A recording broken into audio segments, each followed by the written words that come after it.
Olá pessoal, bom dia, boa tarde, boa noite, em qualquer hora do dia que você esteja vendo essa aula, espero que você esteja bem, certo? Vamos começar aqui a falar sobre climatologia, que é o nosso foco nessa aula remota que é para o primeiro ano, certo? Eu me chamo Paulo Ricardo, sou professor de Geografia e vamos começar. Primeiro temos que entender, pessoal, a diferença que existe, que muitas vezes a gente confunde, né? Dois termos completamente diferentes: clima e tempo atmosférico. Aqui eu chamo a atenção de vocês porque eu não estou falando de tempo cronológico, nem de tempo do nosso tempo, né? O tempo da vida humana. Mas estou falando de tempo da atmosfera, certo? Tempo atmosférico. Então vamos diferenciar inicialmente esses dois conceitos que por vezes as pessoas, como eu falei, se confundem, certo? O clima, ele tem um caráter muito mais permanente. Ele pode ser entendido como um estado médio, como eu coloquei aí, da atmosfera.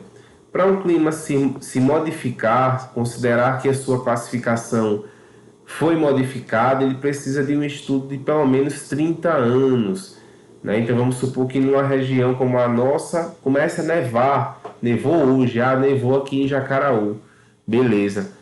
Ai meu Deus, será que o clima vai mudar? Não, né? Precisa um estudo, uma comprovação da mudança efetiva na dinâmica climática de Jacaraú, que eu estou citando um exemplo aqui, para que se efetive a mudança climática dele durante pelo menos 30 anos, certo? Então o clima, ele tem um caráter muito mais permanente, tá certo? A ciência que se ocupa do estudo climático é a climatologia. E exemplos de clima: clima tropical, temperado, polar, desértico, frio de alta montanha, frio polar. Vamos ver depois em detalhes esses climas mundiais, certo? Então, clima, para a gente entender, é o caráter permanente, estável da atmosfera naquela região. E o tempo atmosférico? O tempo ele tem um caráter muito mais momentâneo, do agora, certo? Para dar um exemplo para vocês, vocês podem usar mesmo o próprio celular de vocês. Geralmente, os celulares eles já vêm com aplicativos que marcam a previsão do tempo para a região que você está, né? Que, por exemplo, na cidade que eu estou, que eu moro, Macau, nós temos aqui uma temperatura de 27 graus. E se vocês, acho que não vão conseguir ver, mas a possibilidade de chuva é de 3% apenas. Ou seja, hoje é muito provável que não chova mais, não chova, né? Já que não choveu o dia todo.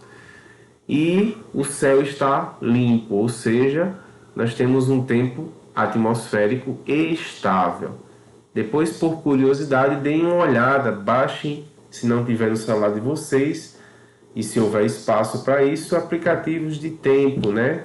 Vocês ficam bem informados e ele não é tão pesado, certo? Então, o tempo é um estado momentâneo, pessoal, da atmosfera, pode ser modificado a qualquer momento. Para que isso aconteça, podem entrar em ação aí elementos ligados à modificação do tempo, por exemplo, massas de ar, umidade, certo? Maior calor naquela região, que vai fazer com que haja uma dinâmica mais acelerada dos fenômenos e por aí vai. Então, o tempo ele é uma coisa que pode ser modificada a qualquer instante. Lembre-se que no clima, que nós acabamos de falar, é necessário um estudo permanente de 30 anos. O tempo não, ele pode ser modificado a qualquer hora. O tempo é estudado pela meteorologia. É a ciência que estuda o tempo atmosférico. Eles têm satélites, né, que enviam informações no caso do tempo atmosférico, para as estações, e lá eles fazem o processamento e todos os dias a gente vê nos noticiários, né, nos jornais, a previsão não do clima, olha só, a previsão do tempo, certo? Porque o tempo ele sim pode ser modificado de um dia para outro. Então, Quando a Maju ia lá, ela hoje está na bancada principal, mas quando a Maju ia lá no Jornal Nacional, explicava como é que se daria o tempo, né, nas regiões do Brasil, e hoje são outros profissionais, outros apresentadores, ela trazia esse entendimento de que o tempo ele pode, de um dia para outro, ser totalmente diferente. Exemplos: ensolarado, parcialmente nublado, chuvoso, certo? São exemplos de tempo, beleza? Então, clima é o estado médio da atmosfera. Tempo é o estado momentâneo da atmosfera. Se você estava dormindo, se você estava fazendo outra coisa, se você estava roendo as unhas, pare. Agora é o ponto mais importante da aula de hoje, certo? Sem esse entendimento, é possível que você não entenda, é muito provável que você não vai entender daqui para frente e nem daqui para trás também, né? Então, elementos climáticos e fatores climáticos, é necessário que a gente estude cada um deles para que a gente saiba como é a dinâmica climática, certo? Uma vez que a gente vai dar ênfase ao clima, a gente não vai estudar tempo por enquanto, certo? Vamos deixar tempo só para a gente diferenciar de clima, mas não vamos nos aprofundar. O interesse da nossa aula é em clima, como eu falei lá no começo para vocês, certo? Então, os elementos climáticos, o que são elementos climáticos? São o próprio clima. Sem eles, sem os elementos, não existe clima, não existe uma caracterização de clima sem se falar neles, nesses 4 carinhas que nós vamos ver a partir de agora. A pressão é o peso do ar atmosférico. Preste atenção que, por exemplo, em áreas mais altas, a pressão é menor. Áreas mais altas, a pressão é menor.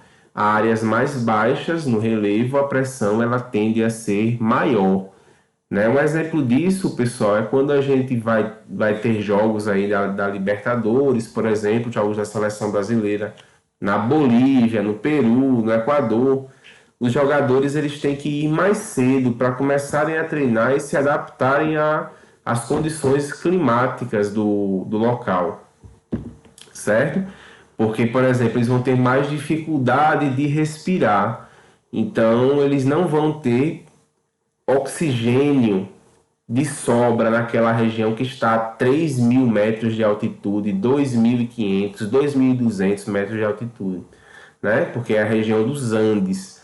Então, são regiões de cadeias de montanhas. Então, são problemáticas para se praticar qualquer esforço físico, tá certo? Então, pressão é o peso do ar atmosférico. Se você mora, por exemplo, em uma região litorânea, uma região de praia, de relevo mais baixo, você não tem dificuldade de respirar, a menos que você esteja com problema de saúde, né? Mas, pela condição local, você não consegue identificar nenhum problema para você ter esse ar fácil, né? Porque a pressão é maior aqui nas áreas mais baixas. Em áreas mais altas, a pressão é menor.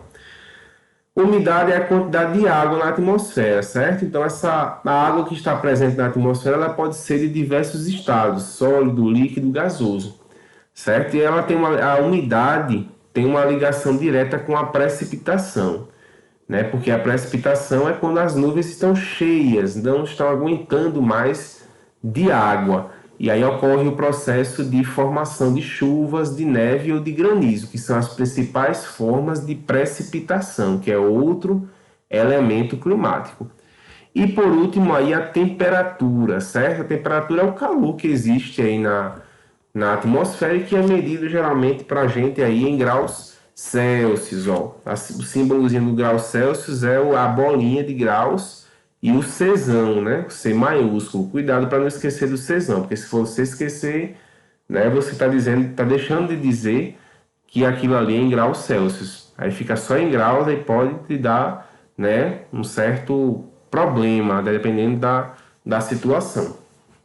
Então, cuidado, pressão, umidade, temperatura, precipitação. Esses são os 4 principais,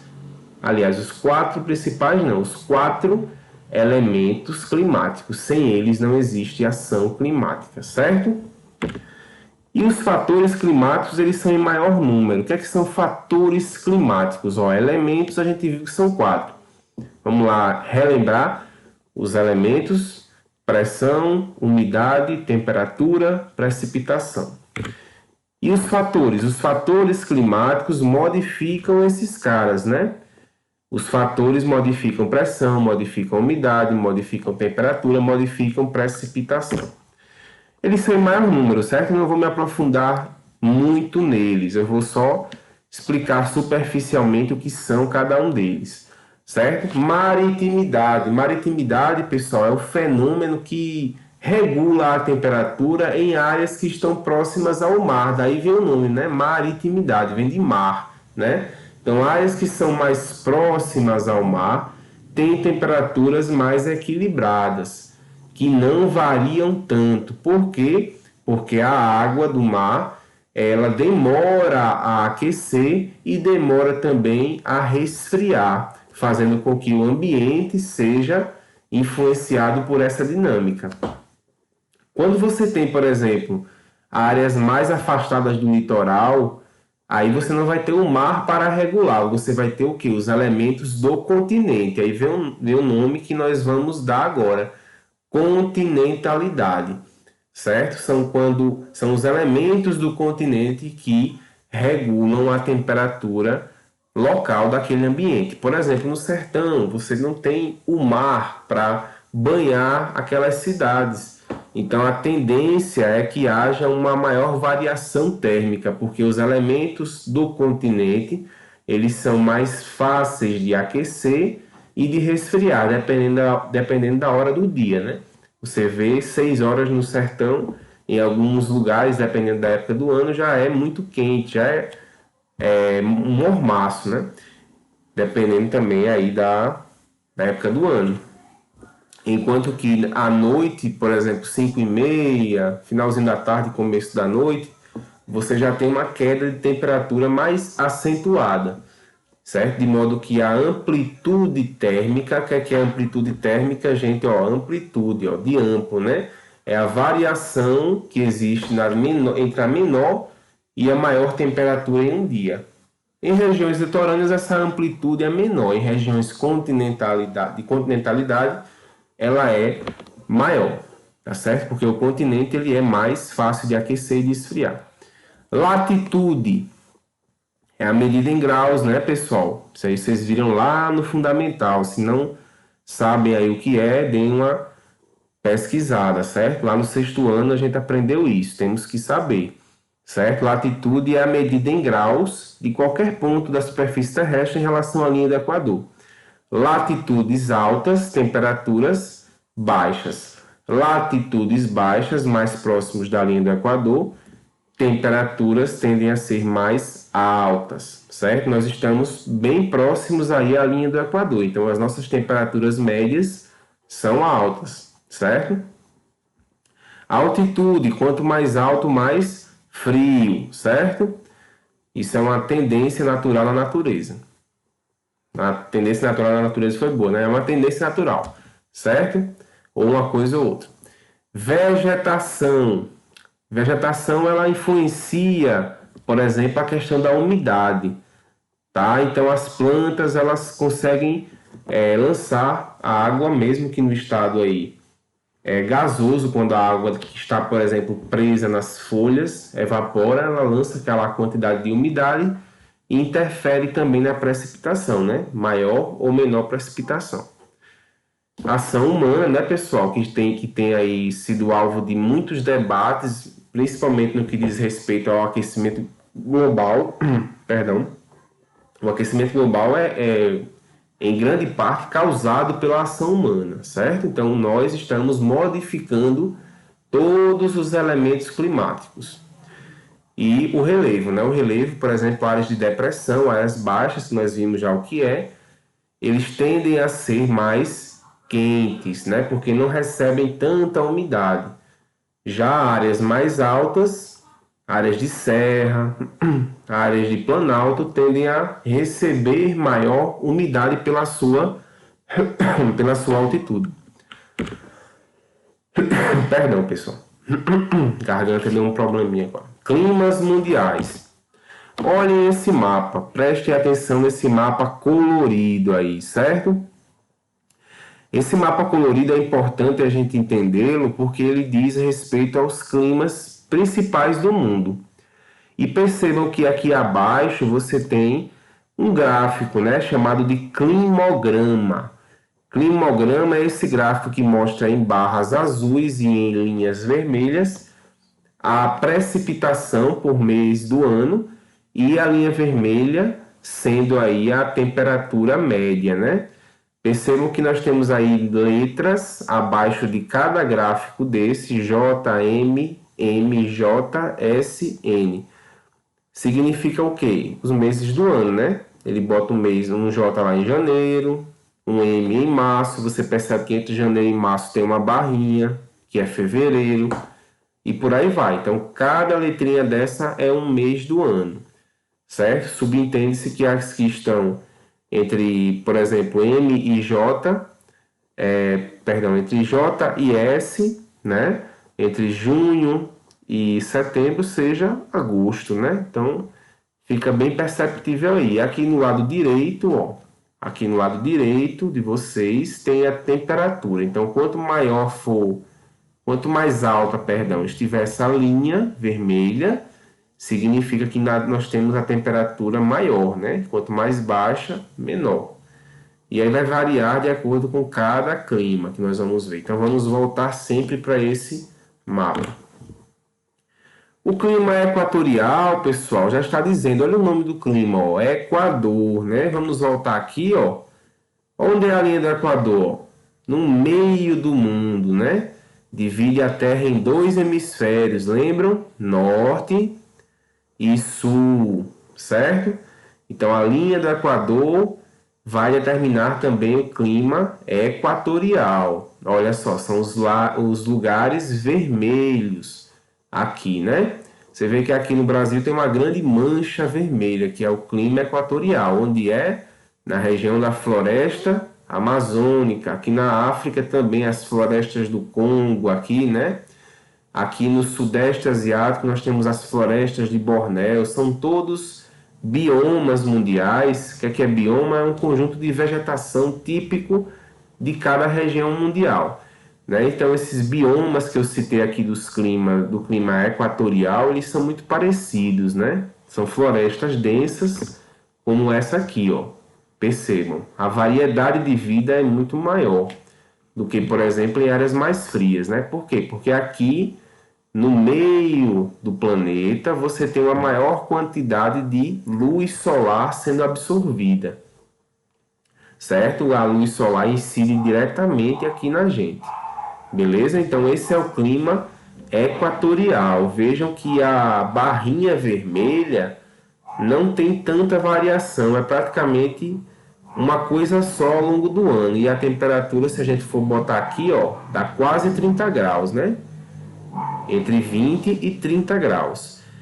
Sendo que a barrinha azul, ela tá quase também estável, né? Só em alguns meses que chove menos, mas ela vai ter uma variação muito pequena, né? No mês de janeiro, por exemplo, chove mais do que nos outros. Mas ela é de precipitação constante, né? Essa barrinha azul é a quantidade de chuva que vai ter naquela região, naquele clima, certo? Então, esse é o clima equatorial. Temperaturas altas, como a gente já viu, e pouca amplitude térmica no ano. O que é isso?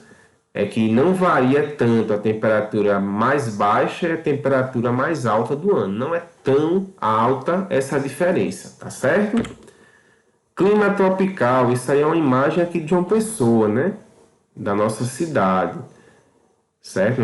Da capital dos paraibanos, certo? Clima tropical. Tropical vem de trópico, né? Olha, tudo que está entre os dois trópicos é tropical. Equatorial, de certa forma, ele é um tipo específico de clima dentro de outro clima. Ele está dentro do tropical, via de regra, né? Porque ele está entre os dois trópicos, ó, trópico de Câncer e trópico de Capricórnio aqui ao sul. Então, esse clima tropical que nós estamos vendo aqui, Ele pegou como exemplo no mapa a cidade de Darwin, que fica aqui na Austrália, ó. Percebam, certo? Vai ter uma diferença muito grande em relação ao equatorial. Qual que é a diferença entre tropical e equatorial? Professor, os dois têm temperaturas altas? Tem, olha só. Ambas acima de 20, né? Veja que a tropical, ao longo do ano, ela dá uma quedinha aqui no meio, né? Temperatura baixa um pouquinho aqui no meio do ano. Mas a tropical ela vai ter uma diferença fundamental para a equatorial. Qual que é? No caso aqui desse climograma que nós estamos vendo, a chuva, né? Então você percebe que em alguns meses do ano chove quase nada, chove muito pouco, né? E você vai ter duas estações aí bem definidas, uma seca e uma chuvosa, certo? Então vejam, clima quente, duas estações, uma seca e uma chuvosa. Pode variar entre tipos secos e mais úmidos, dependendo da localização e das condições de determinados ambientes, certo? Por exemplo, nós temos climas semiáridos, né? Por exemplo, aqui no Nordeste mesmo, nós temos climas semiáridos, que são climas que não chove com tanta regularidade como nos climas tropicais úmidos, que é esse padrão que eu dei para vocês agora na cidade de Darwin, como exemplo, né? Então, neste caso, nós vamos ter nessa área amarela aqui, por exemplo, no Brasil, no Nordeste, e em áreas aqui da África, da Ásia, da Oceania, até da América do Norte, vamos ter climas semiáridos, climas que chove muito pouco, né? Climas tropicais semiáridos. A amplitude térmica acaba sendo maior também, mas chove bem pouco. Olha só aqui a barrinha, ó, azul, bem baixa, né? Aí vamos lá. Passamos aqui essa parte tropical. Desértico, né? Caracteriza os desertos, é lógico. Alta amplitude térmica diária, ou seja, ao longo do dia você tem temperaturas muito quentes e ao mesmo tempo também em outras horas do dia temperaturas mais frias. Então a amplitude térmica é muito alta. Você tem o frio à noite muito rigoroso e ao longo do dia uma temperatura altíssima. E o que mais caracteriza os desertos, pessoal, é isso aqui, ó, baixo índice de chuvas. Tem desertos que ficam aí anos e anos sem chover, né? Então isso é muito significativo. Então cuidado. Deserto, além de tudo, a principal coisa é a precipitação, que é quase que inexistente em muitos casos. Olha aí, a típica paisagem do deserto. Praticamente nenhuma espécie de planta ou de animal consegue sobreviver nesses ambientes. A variedade de vida é muito pequena, certo? Devido às condições locais. Temperado. Temperado ocorre em latitudes, pessoal, mais altas, acima de 35 graus. Olha só, vamos notar lá no mapa. Olha aqui a temperada, ó, Nova York, né? Deu como exemplo Nova York. Aqui Nova York. Trópico de Câncer, acima do Trópico de Câncer, certo? E abaixo, aliás, o Trópico de Capricórnio, quando você está falando de hemisfério sul, certo? Então, Nova York tem clima aí temperado. Vejam que as chuvas ao longo do ano são bem equilibradas, não são níveis baixíssimos, como, por exemplo, é no semiárido e no deserto. Né? Mas também não são chuvas tão rigorosas como no equatorial. As chuvas são equilibradas, vejam. Aqui a barrinha azul em Nova York, né?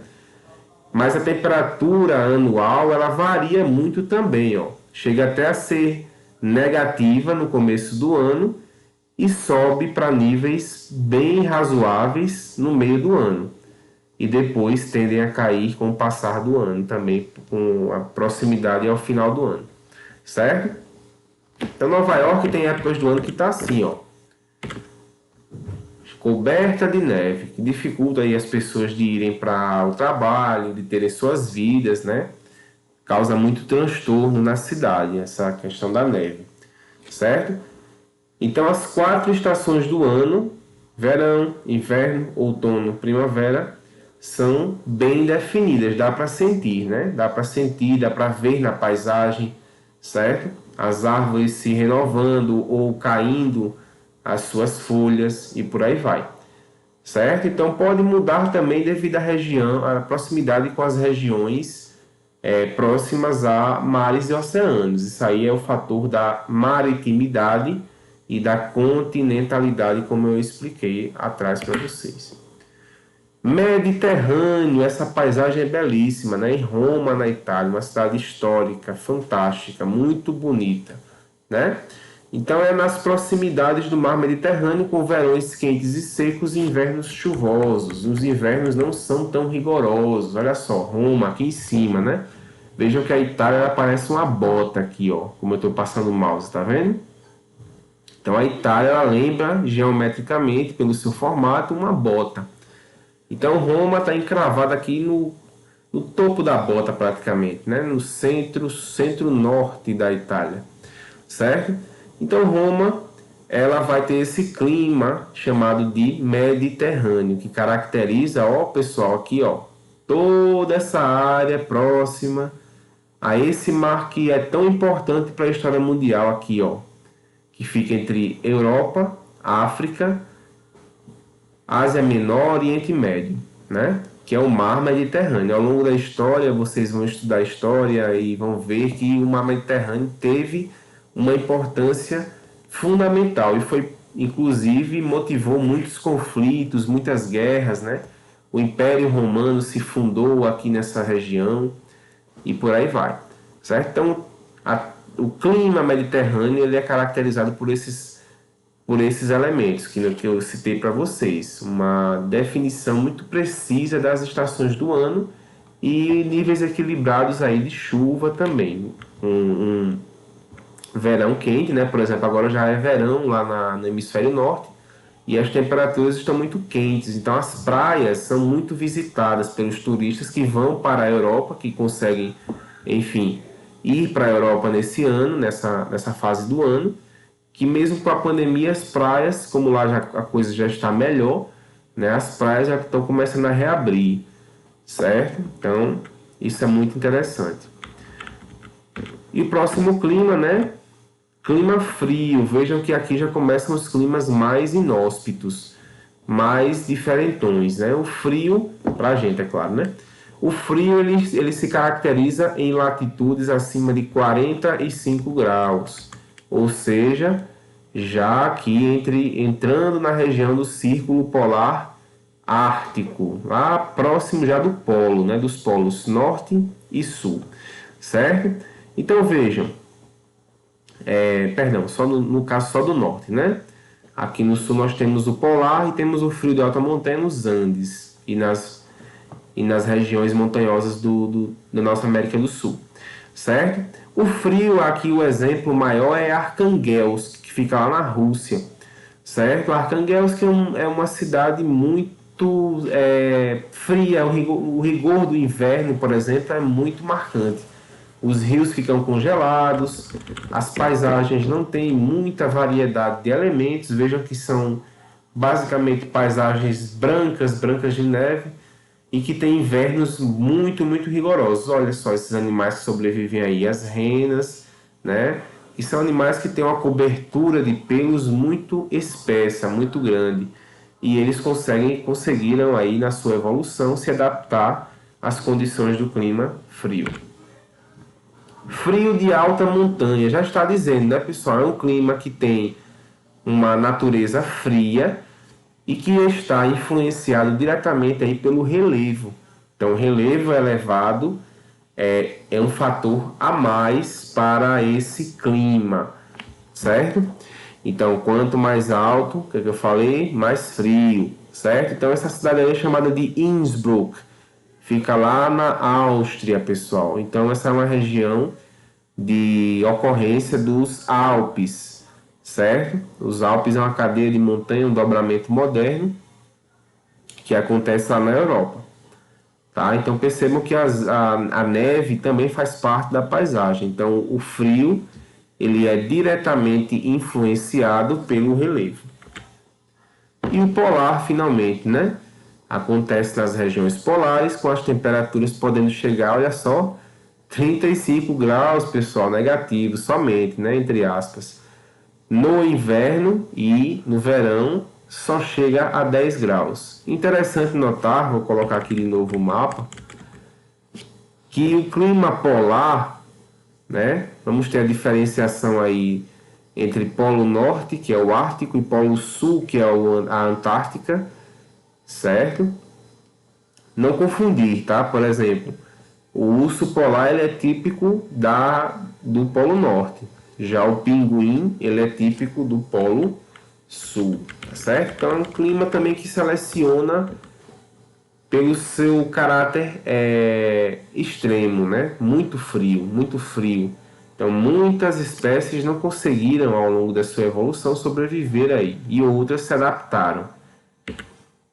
Então, para encerrarmos, né, uma sugestão de filme que eu deixo para vocês, né, que eu acho que vocês até pelo menos um deles vocês já devem ter assistido, que é Era do Gelo. Tem um que é muito especial, que fala sobre o aquecimento global. Se eu não me engano, é o segundo, né? Então fica aqui essa sugestão para vocês. Espero que vocês estudem, aprendam mais sobre o que nós discutimos aqui, tá certo? Vou deixar aí vocês com esse conhecimento que eu coloquei em discussão. Espero que vocês tenham gostado, tá certo? Um abraço para vocês e qualquer coisa é só me contactar. Até logo. Tchau, tchau.